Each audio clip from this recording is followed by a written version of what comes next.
आप सभी को जय मसीह की। आज की सुबह में मैं कुछ बातों को जो बाइबल से है, गंभीर बातों को शेयर करना चाहता हूं।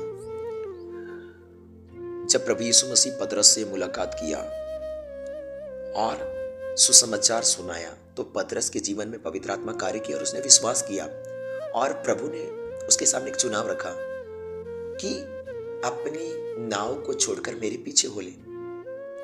और पतरस के जीवन में यह सवाल आया होगा कि पतरस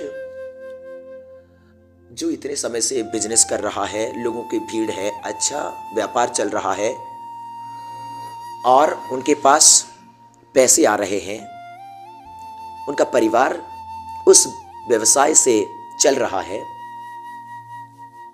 इतने बड़े बिजनेस को कैसे छोड़ सकता है? लेकिन उसने चुनाव किया। प्रभु ने जो उसके सामने चुनाव रखा कि वो या तो जीवन को चुनाव करे या तो वो पुरानी नाव को चुनाव करे, जिसमें लोगों की भीड़ थी, लोगों की शर्मिंदगी भी थी और वो बदबू देने वाला नाव था। मेरे प्रियो, चुनाव पतरस के सामने था। उसने चुनाव किया अपनी पुरानी नाव का, व्यवसाय को छोड़ने का। सारी बातों को छोड़कर उसने प्रभु यीशु मसीह के पीछे चलने का चुनाव किया।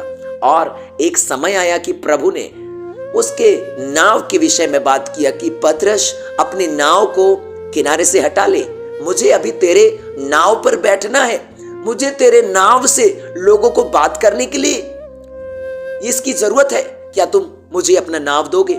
और पतरस ने वो नाव दिया।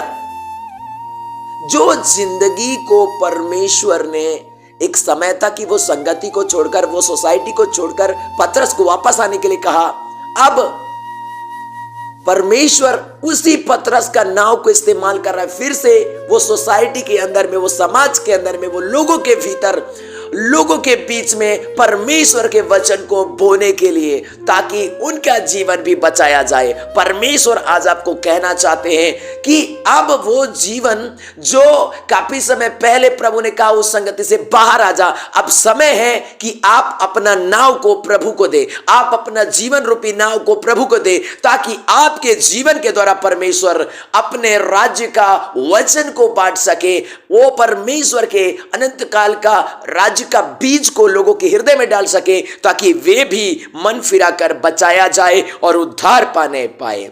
आपको परमेश्वर इस्तेमाल करे। आमीन।